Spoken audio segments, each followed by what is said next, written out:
What is the worst Sonic the Hedgehog story? That's a loaded question, to be sure.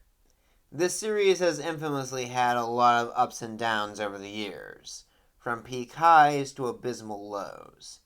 The quality of Sonic's writing has varied radically with the passage of time, as different creators with different visions tried to give their own unique spins on the Hedgehog's decades-long history.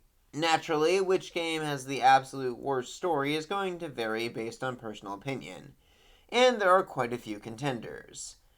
Maybe you think the award should go to 06, with its messy and inconsistent time travel plot that essentially retcons itself at the very end. Maybe you think it should go to Forces, which suffers from poor pacing and constantly flip-flopping tone. Or maybe you believe the worst Sonic story is actually Shadow the Hedgehog, considering like 99% of that game isn't even really canon and the only parts that actually matter are the beginning and the end. Indeed, these are all worthy contenders for the title, and I'm not necessarily going to dispute that. However, there is one candidate that I feel winds up being somewhat overlooked. Not because its narrative is necessarily as egregious as the other examples, but because it barely has one to begin with. Sonic Heroes was released in 2003 as the first mainline entry following the critically acclaimed Sonic Adventure 2 Battle. It was an experimental title that some would argue ushered in a new era for the series, revitalizing old characters while even introducing a couple of new ones that would go on to become fan favorites.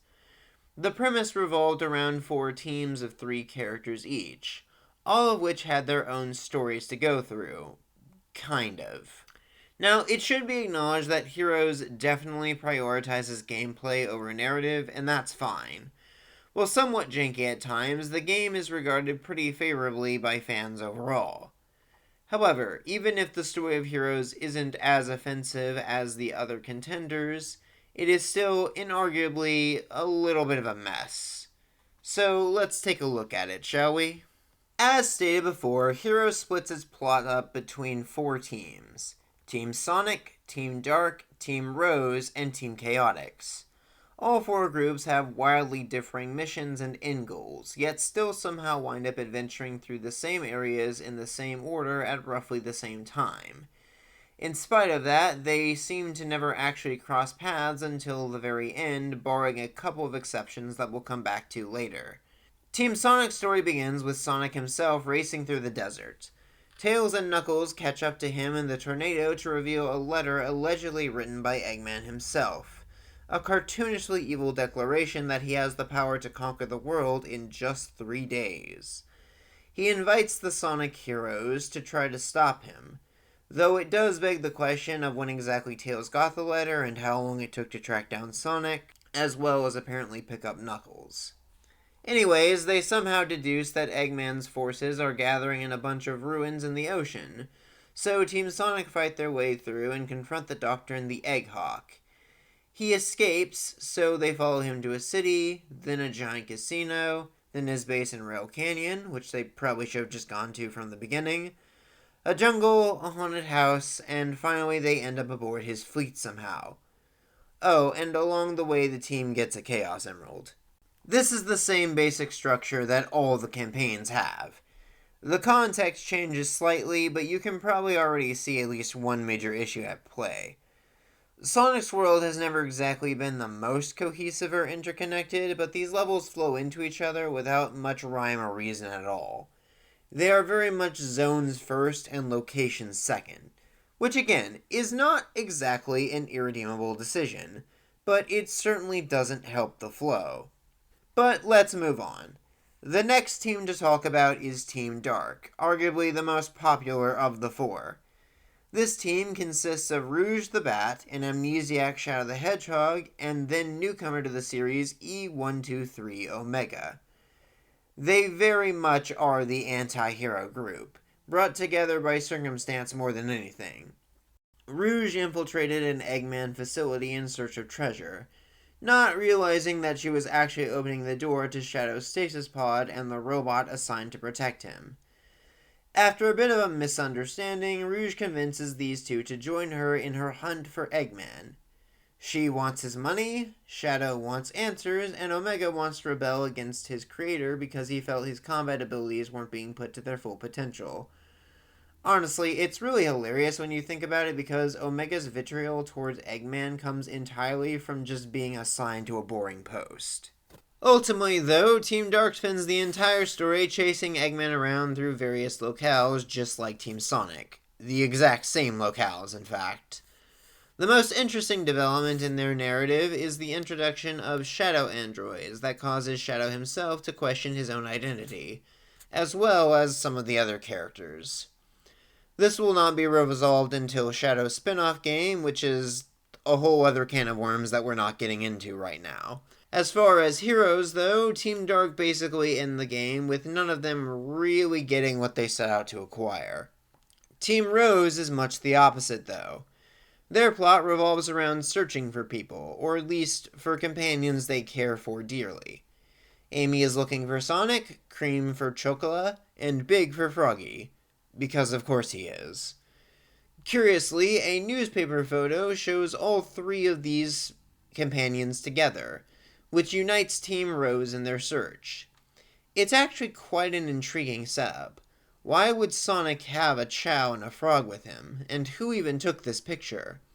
The latter is never really addressed, but the former is kind of crucial to the game's broader narrative. By the end of their story, Big and Cream do manage to save their kidnapped companions, while Amy goes back to chasing Sonic. Of course, a few questions do remain, such as how and why Froggy and Chocola wound up being held captive by Eggman in the first place, as well as why they were seemingly being held captive by Sonic in the photo.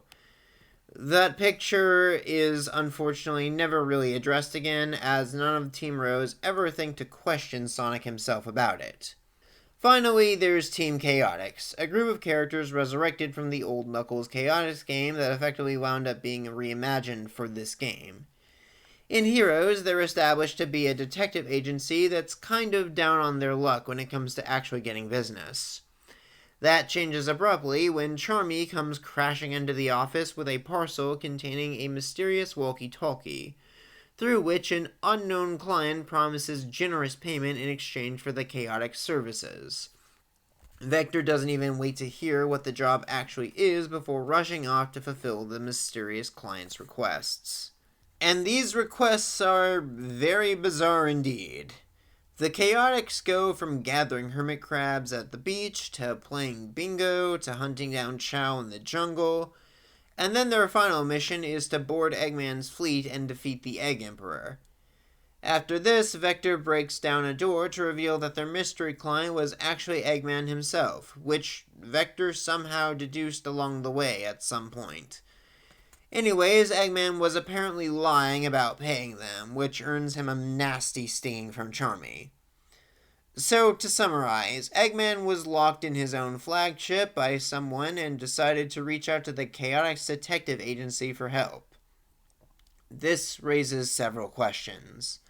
Why did he pick them of all people? Why did he have them run around the world doing a bunch of random nonsense? How did he even get the walkie-talkie to them in the first place? Most of all, who actually imprisoned Eggman? That last question is the only one of the four that actually gets answered, and the answer is Metal Sonic. Metal somehow went rogue at some point, upgraded himself into a new form called Neo Metal Sonic, and learned how to copy biodata from living organisms in a bid to enhance himself further. Metal kidnapped Chocola and Froggy to extract data from Chaos, since both of these beings are related to the God of Destruction, monitored Team Sonic to get data from Sonic himself, and even successfully scanned Shadow's ultimate lifeform data during Team Dark's fight with the Egg Albatross. This all culminates in a big final showdown with Metal Overlord, in which the teams fight their shared adversary to buy Sonic an opportunity to go super. Not sure why he needs so much time for that, but at least we get a sick boss battle at the end with one of the best Crush 40 songs ever performed, and that is an objective fact. Trying to reach inside of me, trying to take my energy. Let me show you just what I'm made of. Simple curiosity, trying to take over.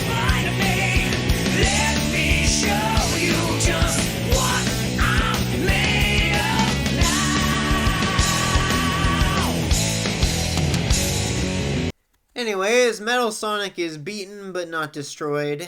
Everyone goes their separate ways, and we close out on a cheesy one-liner from Sonic himself. Overall, the finale is at least pretty solid, but again, the steps that we take to get there just feel like not a whole lot of real thought or effort was actually put into them. There are tons of lingering plot threads that never really get resolved, and even some straight up inconsistencies. Like the team fights, for instance. Throughout the game, there are certain boss fights in which two teams will cross paths and duke it out for really arbitrary reasons. In Metropolis, Team Sonic and Team Rose fight because Amy wants to force Sonic to marry her, and Cream and Big make no effort to ask about their missing companions. Meanwhile, Team Dark and Team Chaotix fight because Rouge arbitrarily decides that these three people who she has never met seem vaguely suspicious and therefore must be rivals for Eggman's treasure. Then in the jungle, Team Rose and Team Chaotix fight because the Chaotix were told to gather Chow as part of their mission. So I guess that means that they have to steal one from this little girl. Meanwhile, Team Sonic has a showdown with Team Dark, and they fight because, I don't know, they're competing to see who gets to Eggman first or something. The team fights are an interesting idea, but as you can see, they are barely justified at all in the story. It also doesn't help that these battles are notoriously janky, but that's going more into the gameplay side of things. Ultimately, though, they're nigh inconsequential, since who even wins each fight is really left up in the air and never really acknowledged again. If nothing else, though, they do give us some pretty funny and downright memeable lines. Anyways, yeah, you can tell that the hero's story took a major backseat to its actual gameplay. Do I think this means it's the worst Sonic story ever told? Honestly, no, not really. Compared to some of the other contenders, it's overall pretty inoffensive, but what disappoints me more than anything is the overall lack of effort. Sonic Heroes doesn't need a grandiose narrative, and you can tell that they definitely weren't trying to make one. Still, considering how impactful this game went on to be to the Sonic mythos, it's kind of wild just how bare bones it is. I mean, this is the entry that revived Shadow, introduced Omega, reimagined the Chaotix, and established relationships between characters that had previously never even met. And honestly, I don't even feel like you need a major rewrite to rectify the issue. I feel like most of the game's narrative problems could be resolved by just switching up the level orders for the teams a bit.